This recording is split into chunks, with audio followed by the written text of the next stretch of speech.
તો ઊંચા કોડાની અંદર આવેલું પ્રાચીન મંદિર એટલે કે ભોળાનાથનું મંદિર છે અહીંયા શિવલિંગ. જ્યારે આ ગામ અહીંયા હદ પૂરી થઈ જતી એમ કહેવામાં આવે છે કે આ ગામ નાનું એવું જ હતું પહેલાં. તો જો એટલું ગામ હતું, તમને લોકોને હું આગળ સીન બતાવીશ બધો. અહીંયા ત્યારથી એટલે કે શિવલિંગ અહીંયા હતી દરિયા કિનારે. અત્યારે તો બીજું શિવલિંગ છે અત્યારે જૂનવાણી શિવલિંગ હોય તો આપણું આ જો અત્યારે ઊંચા કોડાની અંદર આ ગામની અંદર શિવલિંગ આવેલું છે પ્રાચીન હજારો વર્ષ એટલે કે જૂનવાણી ઘણા વર્ષો પહેલાં એટલે કે કાળિયા પહેલ વખતનું શિવલિંગ છે.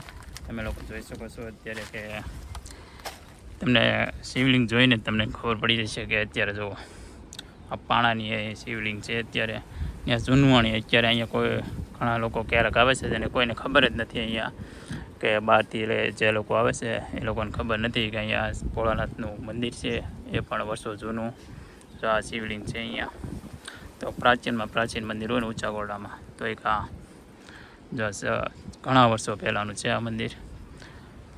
એ ઘણા લોકોને તો ખબર નહીં હોય કે અહીંયા ભોળાનાથનું મંદિર છે એમ. તો ઊંચા કોરડા આવો ને તમને લોકોનું હું બેસ્ટ લોકેશન બધું કહી દઈશ કે કઈ જગ્યાએથી આ શિવલિંગના દર્શન કરવા. જે કાળિયા પહેલ વખતનું મંદિર છે તો આપણે પહેલાં દર્શન કરી લઈએ. ને કમેન્ટમાં જય ભોળાનાથ લખતા હતો બધા. જય ભોળાનાથ દર્શન કરી લીધા ને મસ્ત મજાનું છે. જ્યારે પાંડવો વખતનું આ મંદિર છે એમ કહેવામાં આવે છે કે કાળિયા પહેલનું જ્યારે અહીંયા ઓલું હતું ત્યારથી આ ભોળાનાથનું મંદિર અહીંયા છે. અત્યારે તમને લોકોને જો આમ ગામ બતાવી દો અને સામે જો દરિયો છે આમ. અત્યારે તો આ બધું થઈ ગયું જો આમ કેટલું બધું ઓલું થઈ ગયું આમ. ને આ બાજુ ચામુંડાનું મંદિર છે જો અહીંયા એક્ઝેક્ટ ધજા દેખાય છે સામે. એ તમને લોકોને હું બતાવું ધજાના દર્શન કરાવું છું હમણાં. પણ અહીંયા જો પહેલાંનું કેવું હોય બધું જો અહીંયા. તો કમેન્ટમાં જય ચામુંડમાં લખતા જજો. અહીંયા ઊંચા કોરડાનો ઇતિહાસ અહીંયા ઘણા બધા લોકેશન છે. હજી તો રામજી મંદિરને ઘણા બધા લોકેશન છે. તો વિડીયોની અંદર પહેલી વાર આવ્યો તો લાઇક શેર અને સબસ્ક્રાઈબ કરતા જજો. ને તમને લોકોના આના ઇન્સ્ટાગ્રામની અંદર રીલ પણ જોવા મળશે અહીંયા. ને યુટ્યુબ ચેનલની અંદર શોર્ટ વિડીયો પણ આપણી છે ને બ્લોગ પણ આવવાનું છે. એટલે આપણી યુટ્યુબ ચેનલ બે છે તો બેમાં સર્ચ કરી લેજો. ને ઇન્સ્ટાગ્રામ પણ આપણી બે છે તો બેમાં સર્ચ કરી લેજો બધાય. તો જો મસ્ત મજાનું અત્યારે ચોમાસાનું વાતાવરણ થઈ ગયું છે અત્યારે. ને અહીંયા ચોમાસે આવો ને તો સરસ મજાની જગ્યા છે આમ. સુમસાન અને મસ્ત મજાની જગ્યા છે.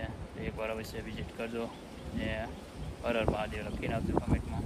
તો ચાલો હવે જઈએ છીએ આપણે ઊંચા કોરડા ચામુંડમાના દર્શન કરવા માટે.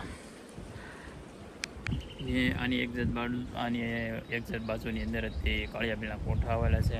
ને અહીંયા આવી ગયો છે ભેખડું એટલે કે જ્યાં કાળિયા પહેલ કોઠાની અંદર જે ધન છુપાવતો એ બધી વસ્તુઓ અહીંયા આવેલી છે. તો આ છેલ્લામાં છેલ્લી આ ભોળાનાથની અહીંયા શિવલિંગ છે.